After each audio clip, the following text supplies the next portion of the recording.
Well, good evening, everyone. I'm Zachary Garris, pastor here at Bryce Avenue Presbyterian Church, and it's good to have all of you with us this evening. We've been looking forward to this conference for a while on Luther and the Reformation with Dr. Jonathan Master. Just a quick note, Dr. Master is president of Greenville Presbyterian Theological Seminary in Taylor's, South Carolina, correct? And our church here has supported them for some years, and so we're very pleased to have Dr. Master with us. Quick note, we will reconvene tomorrow at 9 a.m., and then we should have two more lectures, 9 and 10:30, and then we'll have lunch at noon. And we have plenty of food, so even if you didn't RSVP, please plan on coming if you can. So, all right, well, let's welcome Dr. Master. Thank you very much.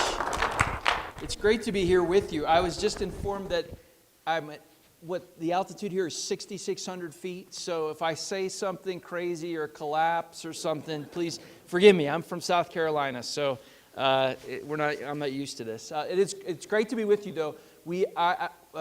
Pastor Garris and I have been planning this for probably close to a year, and so it's been a long time coming. It's one that I've been looking forward to, and so I'm looking forward to getting to know you both today, tonight, and tomorrow. And I think we'll have time as well for questions. I don't know whether there's a Q&A tonight, but tomorrow for sure there will be, and so looking forward to that interaction, and I'm glad to answer any questions that you have along the way. And also, before I forget, I do want to bring greetings from the seminary. As Pastor Garris said, this congregation has been longtime friends of Greenville Seminary. I know you've had a number of Greenville guys out here to speak. We were talking about Dr. Smith and Dr. Pipa over the years, and there may be others too. And so we really do thank you for the warm welcome that you've extended to us for so long, and for the support you've given us for a long time as well. So while we're pretty far away, we really do hold you close to us, and it's good to meet you in person.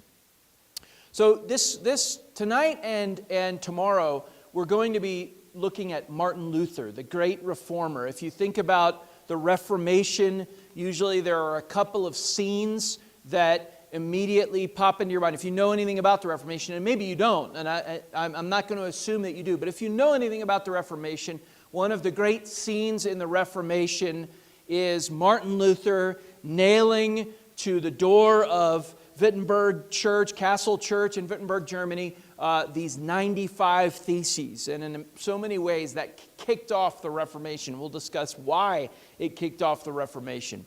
But I want to go back probably about, I want to start back about 900 years before Luther did that. We'll race through these 900 years, don't worry, but I want to hit a few things because, and the reason for this is, I don't think we can fully understand what was going on in Luther's time without having just a little understanding of a few elements in the medieval Roman Catholic Church.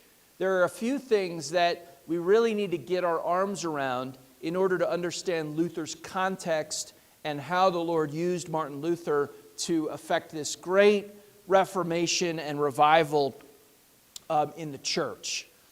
And the first event that I want to talk about is something that we might not normally associate with the study of church history.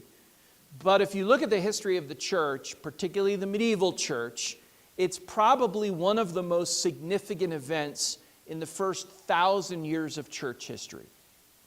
And the reason why we don't normally think of it as part of church history is it's not actually an event that happens in the Christian church at all. It's actually the rise of Islam, which takes place in the 7th century. Now, why is the rise of Islam so important? Prior to the rise of Islam in the 600s, what you had was an Eastern and a Western church that in many ways were different, but nonetheless had a lot of cohesion and communication between them.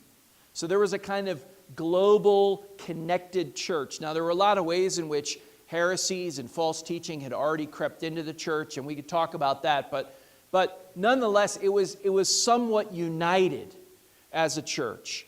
And when we talk about the universal church here, we're really thinking about the Europe and the Mediterranean going over into Asia. So we had the Eastern Church and the Western Church, but they more or less worked together. What happened with the rise of Islam, if I could show you a map of how quickly Islam took over North Africa and Asia, you might be amazed. Maybe you already know this from your study of history, but very quickly, within about 100 years, Islam took over through military force all of North Africa, actually went up briefly into Spain, and then all of Asia. And those were the areas that were the strongholds of the Eastern Church at that time. So if you were to ask someone in the 500s or 600s, where is the center of the Christian church? Where's the center of Christian thought? Where's most of the writing coming from, the theology coming from? They would point you to one of these Eastern Church cities. But with the rise of Islam, all that changes. And it makes it a much more difficult area for Christians to live and exist and do the things they were doing in terms of writing and preaching and teaching. And so what happens is the center of gravity, as it were, for theology and for the church moves to the west. Now, what's significant about that is when it moves to the west, it really becomes centered on the city of Rome. In the ancient church, in the early church, there were 5 what they called patriarchates, major cities that were centers of Christian thought. And the only one that was in the west was Rome. But Rome, very quickly, as Islam rises, becomes the most important city in all of Christendom because it was the city that was largely unaffected by this massive shift in the map of the world with the rise of Islam. So Rome becomes of central importance. And the other thing that happens, and there are not a lot of twists and turns here that we don't have time to get into, the other thing that happens that's related to that rise of Islam, center of gravity shifts to Rome, and also the Eastern Church and the Western Church drift apart. Now again, there are reasons for that. There are theological reasons. There are other things that happen. There are battles that take place along the way, and all kinds of things that lead to that. But essentially, with the rise of Islam, it begins to happen. And it just continues. That split just continues in future centuries. So what you have when you get to the latter part of the Middle Ages is a church that is centered in the West. And by centered in the West, what we mean is centered in the city of Rome. Now, the significance of that is, of course, each of these patriarchates had a bishop, had a leader of the church, and they were more or less on equal footing. But when the center of gravity shifts to Rome, the Roman patriarchate or the Roman bishop, and it becomes known as the Pope, ends up being the first among equals, the most important of these bishops. So the Pope and the papacy in Rome, for a variety of reasons, not least the rise of Islam, consolidates a considerable amount of power. And in the Western Church, that power could be expressed not just in terms of theology and preaching and teaching and writing, but also militarily. Because all those other cities that formerly had all this power no longer could have real military power at all. I mean, there were some exceptions to that. Constantinople remained a military power for a while. Eventually, Islam took over that city too. But Rome was, again, relatively untouched. So it was possible for this Pope in Rome not just to wield tremendous theological influence over the church, but also to wield significant military power.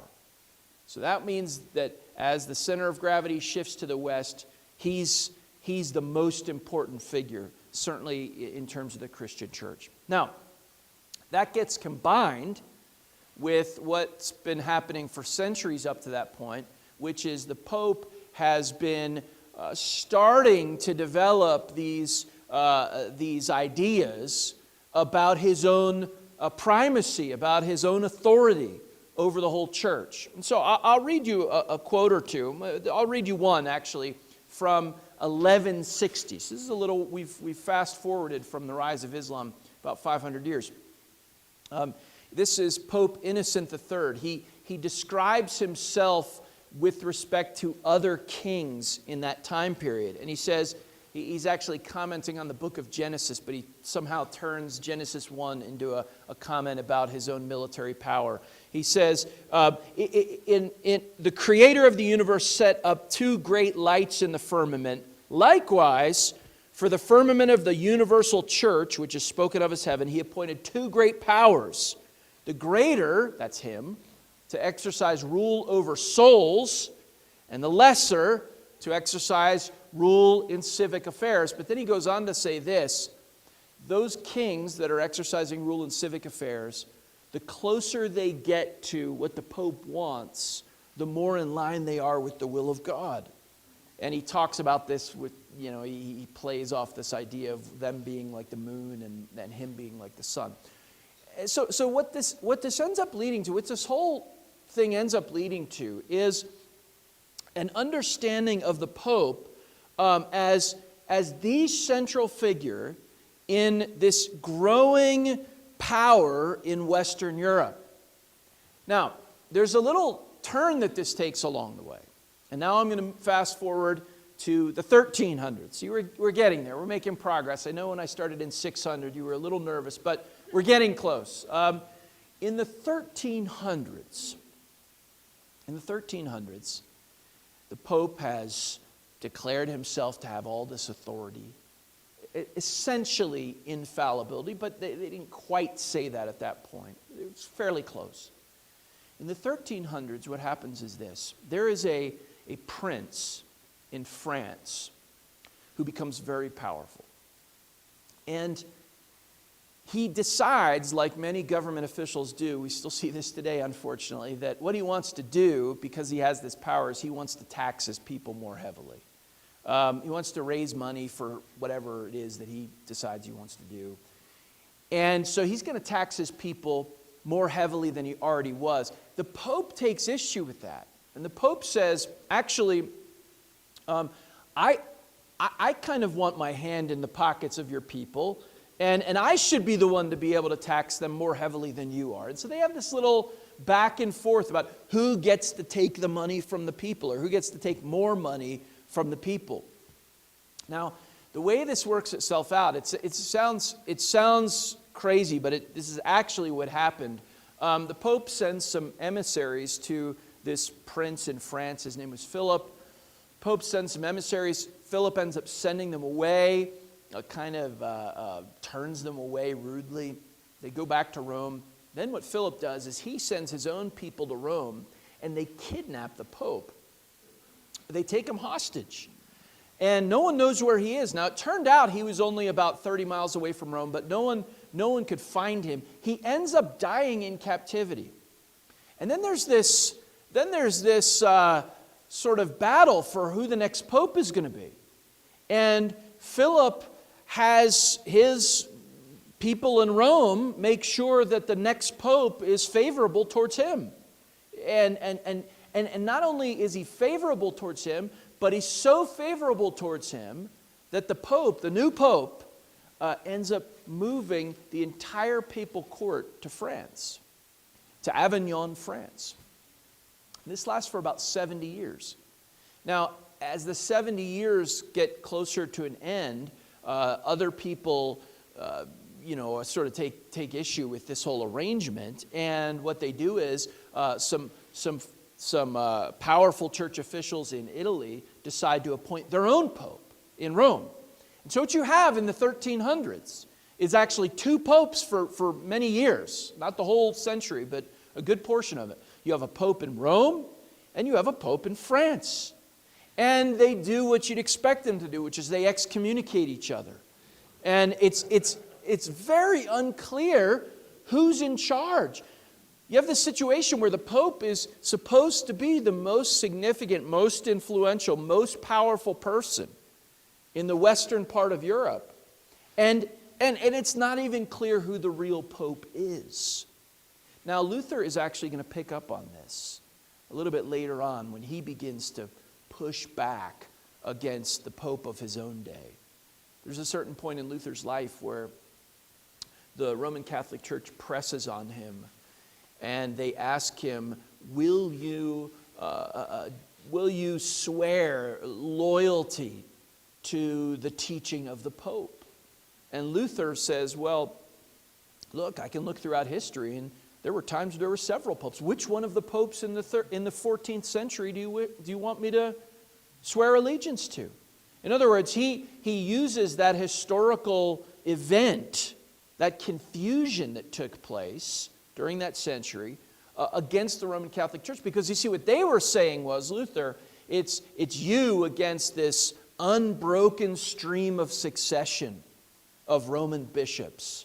And Luther knows history well enough to know there's no unbroken stream of succession of Roman bishops. There was an entire century where some people were supporting the Pope in Avignon and some people were supporting the Pope in Rome. That event as well, in the 1300s, spurs on also a lot of early reform movements. Now, they never reach the level that Luther's reform movement reaches. They sort of get eventually squelched by the church. But nonetheless, you can see it happening. You can see these reform movements, particularly during that period of time, beginning to emerge in Western Europe because people are seeing what's happening. They're seeing the tremendous confusion, and yet they're hearing this teaching that suggests that the Pope has this unbridled authority.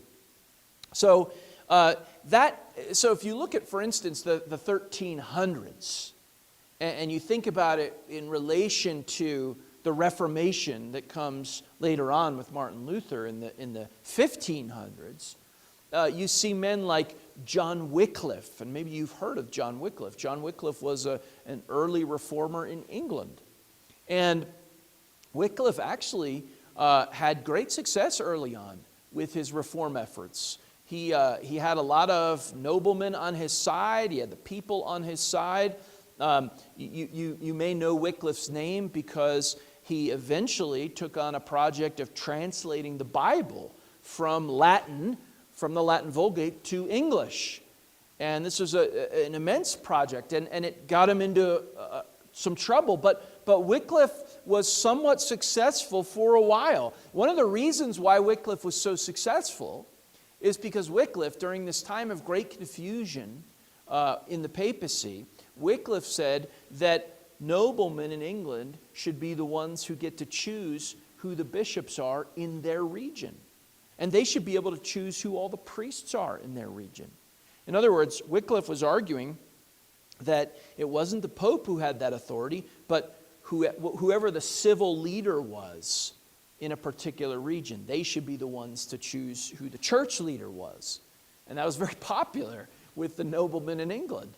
They didn't like being told what to do by the Pope. They didn't like being pawns in the Pope's game, particularly when there was so much confusion in the papacy. Now, Wycliffe eventually crossed some lines, and so he became a fugitive in England, both from the nobles and from the church. He wrote some things about the doctrine of the Lord's Supper that even the noblemen found deeply offensive. And so Wycliffe ended his life as a fugitive from justice, again, both from the church and from the civil authorities. But you see, there was a receptivity, even in the 1300s, to challenging the authority of the Pope because the papacy was in such disarray.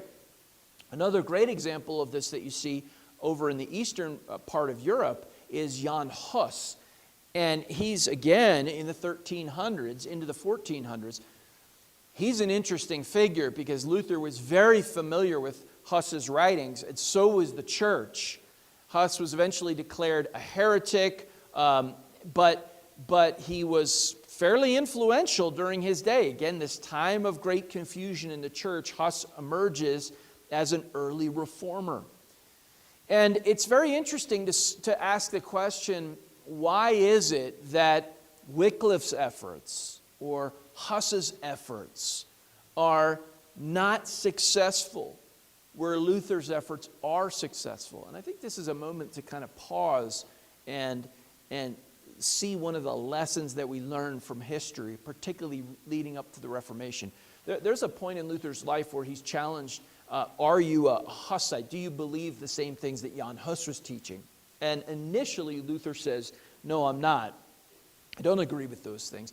But a little later on in his life, as Luther becomes a little more self-aware, and after he gets excommunicated by the Roman Catholic Church, and he's developing his own understanding in some level apart from church teaching, someone asked him the question again, and he says, yeah, I mean, essentially, everything I'm teaching was taught a century earlier by Jan Hus. And that's a striking comment for him to make, because you have to ask yourself the question, why did the Lord not choose to use Hus in his day? It seems like there would have been an opportunity, and yet the Lord does use Luther profoundly in his day, just about a century or so later. And again, I think there's a lesson here that we need to take hold of as we look back at these historical events. And the lesson, I think, is this. It can be summarized by a phrase that's not original with me, but I've heard others say, we don't get to choose how God uses our faithfulness. We're called to be faithful in whatever setting the Lord places us in. Whatever historical setting, whatever geographical setting, whatever family environment, whatever work environment we're in, we're called to be faithful in that environment.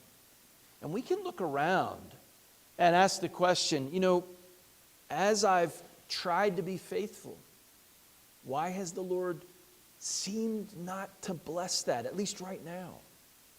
And you look at someone else who is also being faithful to the Lord, and the Lord blesses it dramatically. It's a question that we have to talk about with our students all the time, because some of them will go into works where there's very hard ground, and they'll be very faithful as ministers, and yet may not see a whole lot of evident fruit. But this lesson's so important. Jan Hus was, I would say, as faithful, as best I can tell. We can't read men's motivations or hearts, particularly not historically, but as far as I can tell, and Luther would have certainly said this, Jan Hus was as faithful as Luther, and actually as theologically insightful as Luther. But you see, we don't get to choose how God uses our faithfulness. Now, I want to switch gears for a moment and talk about some other things that were happening in the church. And again, I'm going to start way back early on in the early Middle Ages. In the first several centuries of the church, really maybe first 400 or 500 years of the church, you start to see this theology develop within the church that sees our salvation as something that we're doing in some way, and again, it's articulated in different ways by different men, but in some way sort of hand in hand with the Lord. So it's not an outright denial of God's grace, but you see very early on a kind of wedding together of what we do and the merit that brings us, and what God Himself does. Now again, this is spelled out in different ways in different people, but there's a problem that emerges pretty early on when people begin to have that kind of theological system. And the problem is this: if I'm cooperating with the Lord and I'm moving towards holiness, and that's really what's going to be the source of my salvation, that kind of working hand in hand with God's grace, then one of the problems that they encounter pretty early on is the fact that most people who die, in fact, I think we'd say everyone who dies as an unfinished work. I mean, we are all very much aware in our spiritual lives that we have lots of growing to do. And no one reaches the end having attained any kind of perfect holiness or obedience to the Lord. Now, what's the problem with that? Well, the problem with that is if you don't have a clear doctrine of forensic justification, then what you have to account for is the fact that many people who are responding to God's grace, presumably they appear to be, reach the end and are still in need of further purification. So over time, and again, this doesn't happen overnight, it can't just point to one figure in the development of this. It's sort of a series of figures over a series of centuries. But what happens over time, and this particularly comes to full fruition in the Middle Ages, is there's a doctrine that develops about a purging that needs to take place for most people after death on the way to heaven. So if they're genuine Christians and they're genuinely going to be with the Lord eventually, but they die in some state of incompletion, what they need then is after death some kind of purging. So we look at it as purgatory. And what that is it's not hell, although if you see pictures of it or hear descriptions of it in the Middle Ages, it can almost sound like it to us because there's flames and there's suffering and there's torment. But it's actually flames and suffering and torment that are meant in this system to purge someone as they make their way finally hundreds or thousands of years later to heaven itself. They need to be purged first. Now, that fits together with the rise of the papacy. Because as the church shifts to the West had a much more fully developed or understanding of purgatory, doctrine of purgatory. And so who's the one who's in charge of purgatory? Who's the one who, they would say, has the keys to purgatory? Well, they would say that's the Pope. That's the Pope in Rome. Now, because the Pope was trying to consolidate his power and was trying to undertake great building projects and all kinds of military campaigns and things like that, the Pope leverages this teaching about purgatory to his own advantage. And what he says is this, that while you're going to need to be purged after death, I can grant you an indulgence that will shorten that time. And that indulgence, in theory, is supposed to be related to your own repentance from your sins. But in practice, what that indulgence was usually related to was either some kind of pilgrimage or some kind of monetary donation. Now, what happens by the time of Luther is that becomes a whole franchise operation where the Pope actually sells the right to certain men to have regions that they can sell indulgences to in his name. And this was happening not directly in the city where Luther was ministering at the time, because actually the prince of that city didn't allow the sale of indulgences in that little town, but very close to where Luther was. There were indulgences being sold in the name of the Pope, and it was simply a transactional matter, where if you give some money to the one selling the indulgence, you have this time off purgatory, or you could buy time off purgatory for someone else as well. Now that too is combined again with the nature of the authority of the Pope. And that actually is going to be the trigger for Luther's 95 Theses that kind of light the Reformation on fire. So bear that in mind as well, the rise of indulgences and and how that's connected to the authority of the Pope. Now, we'll kind of leave all that in the background and just say this: these things, while they were in some sense terrible things, terrible divergences from biblical truth. The rise of the papacy, the way it develops in the late Middle Ages, is antithetical to the Scriptures. It was harmful to the regular people who were seeking to know God in some way. It was self-aggrandizing on the part of the Pope. It was hypocritical because, for the most part, these popes were ungodly, unholy men. And the same could be said about the rise of indulgences. It's a horrible system that is that involves a heretical understanding of how man is made right with God. And it wreaked havoc on the population for hundreds of years. And it was motivated by greed. It was teaching poor theology. It was just ungodly in so many ways.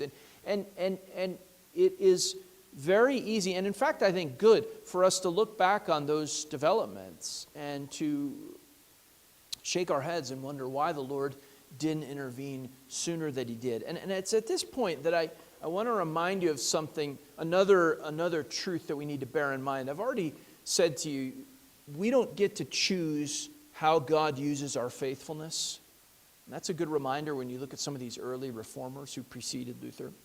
But it's also worth remembering this, that our Confession of Faith puts it so beautifully in chapter 5. I want to read this to you. This is a chapter on God's providence.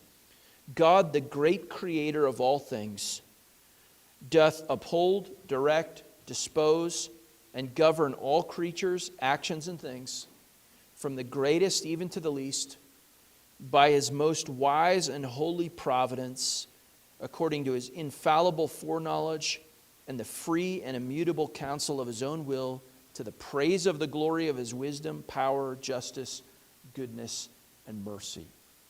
We need to bear in mind that reality of God's providence whenever we look back, even at chapters in history, centuries in history, where we really are tempted to ask the question, why did the Lord allow such darkness to descend for so long? Why did He allow all these people to be exploited in the way that they were, with this twisting of His own word? Well, I don't know the answer to those questions, but I do know from the Scriptures that there are periods of great darkness, even in the accounts we have in the Scriptures. Periods where there's very little gospel light. And even in those periods, we can say two things. First of all, God always maintains a remnant of His people. And we can also say that God is working things out by His wise and holy acts of providence for His own glory.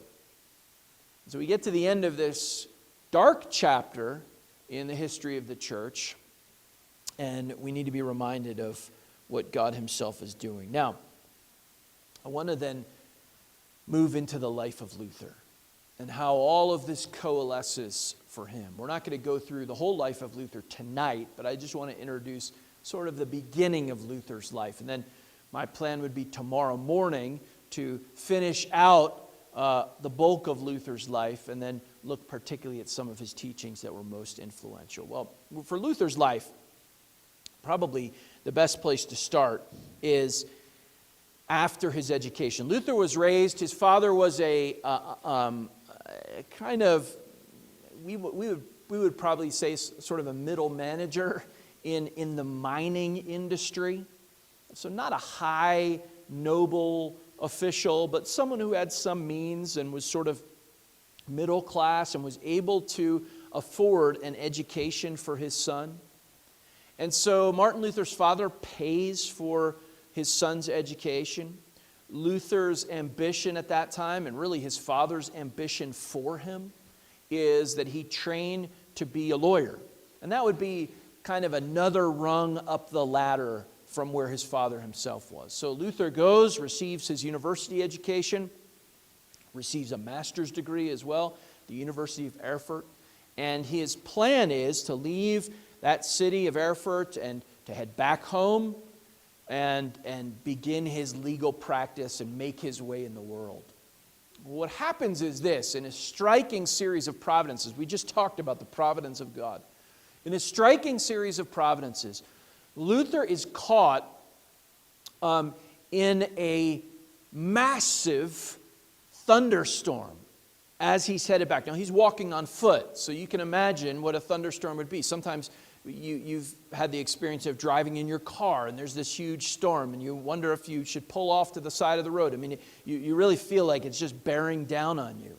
But at least you're in a car at that point. And so Luther's walking, and the storm is serious, and he apparently feels very threatened.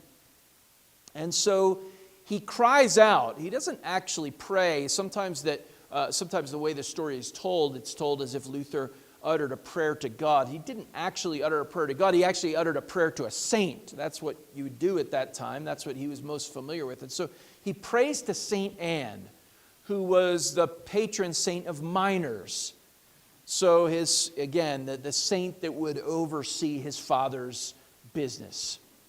And he cries out to Saint Anne and asks her, and I guess God through her, to rescue him from the storm, to save his life. And he makes a promise that if his life is spared, he will go back and become a monk. So it's one of these rash promises that people sometimes make when they feel like their life is threatened. Now, to Luther's credit, I suppose, he is rescued from the storm. The storm stops, and he makes it through. And I suppose it's to his credit. It's a credit to his character that he actually follows through on it. Most of the time when people make promises like that, they come up with excuses why they're not actually going to fulfill those promises after they've gotten out of whatever it was they were afraid of. Luther doesn't. He takes it seriously enough. He goes back to Erfurt, which was the city that he had just come from. He goes back there, and it so happens, again, in the providence of God, that there is an Augustinian monastery there. You can still visit it today. It's worth visiting. Many of the original buildings are still there. They're not all original, but enough of them are. You can sort of see where Luther would have worshipped and where he would have offered his first Mass as he was ordained and all kinds of other things. So Luther goes to this Augustinian monastery, knocks on the door, and offers himself up for monastic service. Now, these monks were pretty experienced and pretty savvy. And, it sounds strange to us, but it was not at all uncommon in that day and age for men in their early 20s who maybe had just had a bad breakup with their girlfriend or something like that to knock on the door of a monastery. Something didn't work out in their life. Their job fell apart. They were kicked out of school, something like that. They decide they're going to become monks. And so the monks had a way of dealing with this. They knew that most people who knocked on their door in Luther's state of mind weren't serious. And so the first step for anyone who knocked on the door was they had to go into solitary confinement for a month. And you can see the rooms, actually, where they did this kind of thing even today. And usually, according to the records that we have of this monastery, and there were others like it scattered throughout little towns and cities in Europe, usually a guy makes it about 4 or 5 days, maybe a week. And he realizes that, actually, I don't want to be a monk after all. This isn't all it's cracked up to be. I think I can go back out there and deal with whatever it was I was so disappointed in. So Luther goes in for his month. He gets to the end of it, and he's still intent on becoming a monk, joining this Augustinian order. So then they have another series of tests that they put him through. And Luther continues to be very serious about his monastic vocation. And what Luther talks about later on in life, he reflects back on what was going through his mind at this time. What Luther talks about during that time was this real sense of uneasiness that he felt in his mind. Because he was beginning at this point to think seriously about God's holiness, God's righteousness, God's transcendence. That there was this great gulf fixed between this holy, righteous, transcendent God and him and everyone. And what Luther found, paradoxically perhaps, I think many of his fellow monks considered it to be paradoxically, was that the more time he spent in the monastery and the more intently he focused on everything that they were having him do, the further away he felt from God. And yet, in a kind of vicious circle, that made him even more intense about his monastic duties. Because the further away he felt, the more he thought he had to dig down and dig in to what the monastery stood for and the kinds of disciplines that they made him do. Luther had imbibed this deep and unbiblical, really, understanding of salvation that was rooted in what he did and how he performed as a monk. And his time in the monastery was one that was both successful externally. Everyone thought he was brilliant and advancing in his monastic duties much more quickly than they ever expected. And yet for Luther internally, it was a time of great distress and great difficulty. A couple of moments stand out in Luther's early days when he was actually ordained. It was about a little over 4 years after he started there. When he was ordained as a priest, you know, the sort of big moment after you go through the ordination training for a priest was to perform your first Mass. Now, it's interesting to just note how this Mass was performed.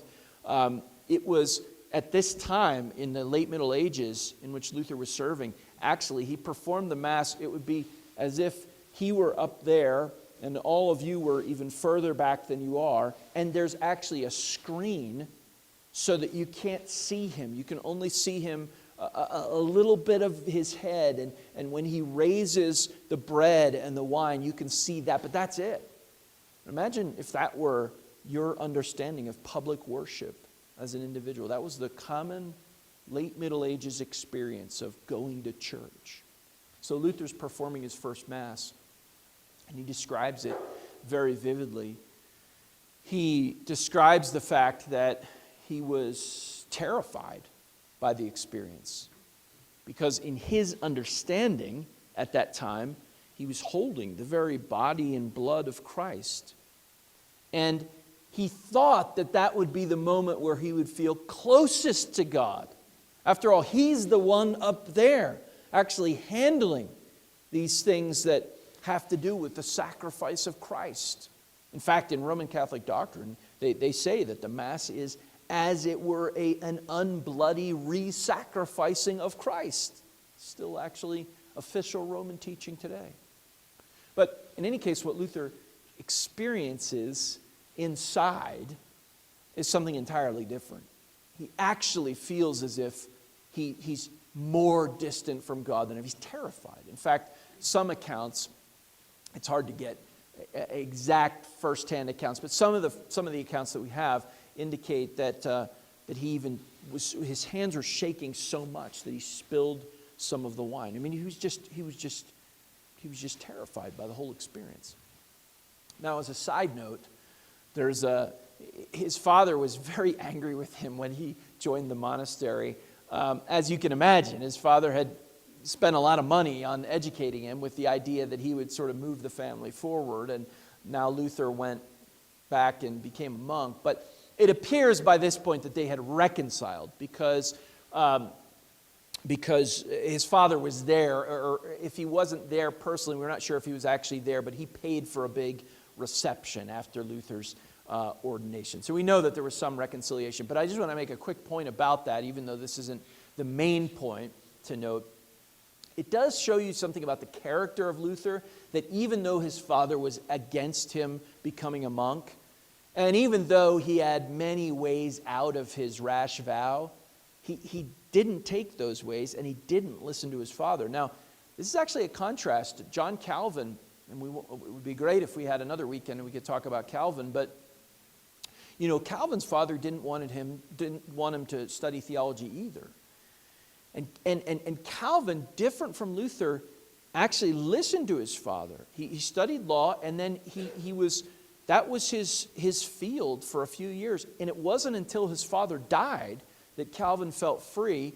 Now, he was fairly young at the time. He was in his 20s when his father died. But it wasn't until his father died that he felt free to actually devote himself fully to theology and to what eventually became this massively influential pastoral ministry in Geneva.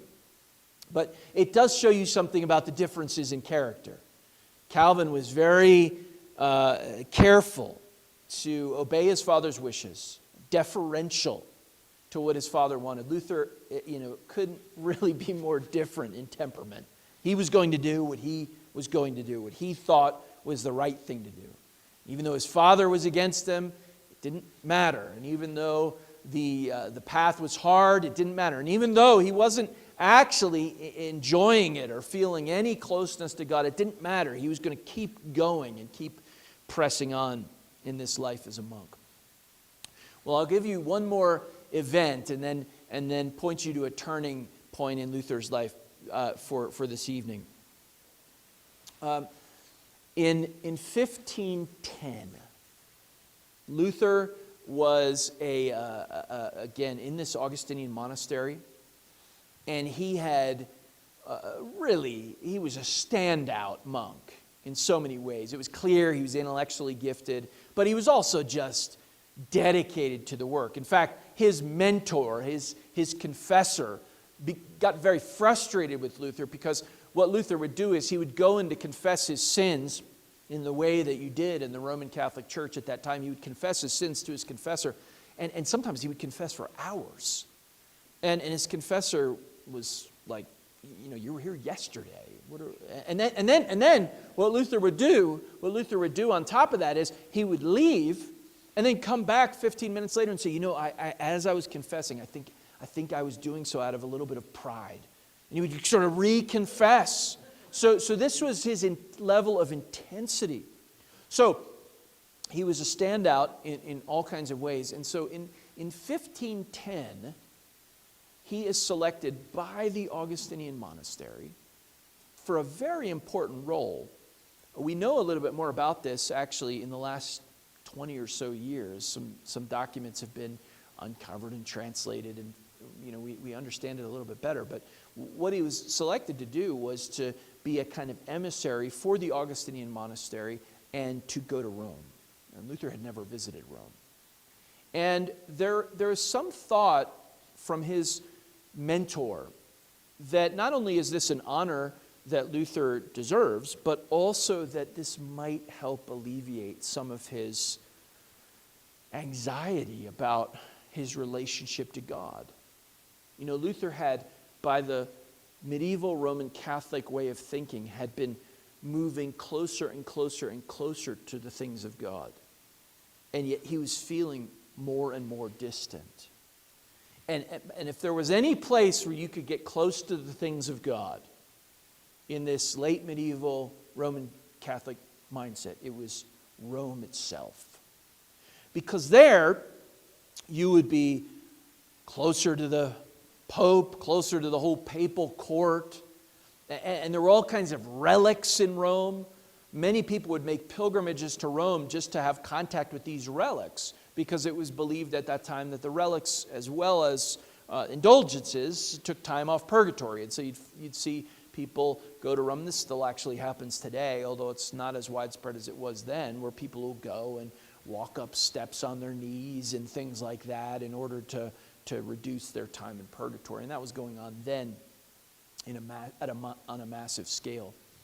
But what Luther found in Rome was really just the opposite of what his mentor hoped he would find. What Luther found in Rome was a deep-set corruption in the city and a deep-set corruption among the church officials. He describes things like this, and we actually have other people who describe this, so we know Luther's not making it up or exaggerating. He describes going nearer to St. Peter's and seeing brothels that are named after their patron, and their patron happens to be a cardinal in the church. Or entire areas devoted to pilgrims where they're just simply taking their money. And it's clear that they're selling them a bill of goods. So he sees gross immorality, he sees deep corruption, He sees people being taken advantage of. And when he comes back from Rome, again, Luther, it's hard to know exactly when the Lord works in Luther's life to convert him. Luther, as he gives an account later on, the way he would describe it, it's not for another 7 or 8 years after this. So Luther is not a converted man at this point, but he recognizes that something's deeply, deeply corrupt and wrong with the Roman Church. He comes back in 1510 more discouraged than ever. And then his mentor and the monastery has another idea for Luther. And this is where we'll end tonight, because this does become a significant turning point. Up to this point, it's been all essentially negative in terms of Luther's relationship to the Lord through the church. But something positive does happen, because the monastery, because of Luther's brilliance and his academic background, the monastery has Luther study for what ultimately becomes his doctorate in theology. And they appoint him to go to another small town, really, that also has an Augustinian monastery. So there's this kind of network of Augustinian monasteries. They send him to another Augustinian monastery where there's this brand new, about 10-year-old university. And Luther, with his doctor of theology freshly in hand, his trip to Rome just a year or so before, his time in the monastery, he goes and he's appointed as a professor of Bible at this small little backwoods university that's just sort of coming up in the European world. And actually, what happens is all of the questions that Luther has about the church and all of the questions that Luther has about God and how to get near to God, and in a sense, all the anxieties Luther has related to that, he focuses those questions on the text of Scripture, which he is now being charged to teach in God's good providence. So we'll end the story there, but we're not even close to really even the Reformation itself. We've still got another 5 years or so. So let me close this in prayer. Lord, you are good and gracious, kind to us, and your providence, your ways are not our ways. Your paths are beyond tracing out. Father, we thank you for the way in which you have worked in the past, and we're conscious that you, the God who is at work in the past, is still the God who's at work in our world today. And we don't understand all the things that happen in our lives. We don't understand all the things that are happening in our culture or in the world at large. But we know that you are in control, and more than that, we are confident that you are good. And so please impress those truths upon us this evening. Cause us to delight in you and to thank you for your goodness. In Jesus' name, amen.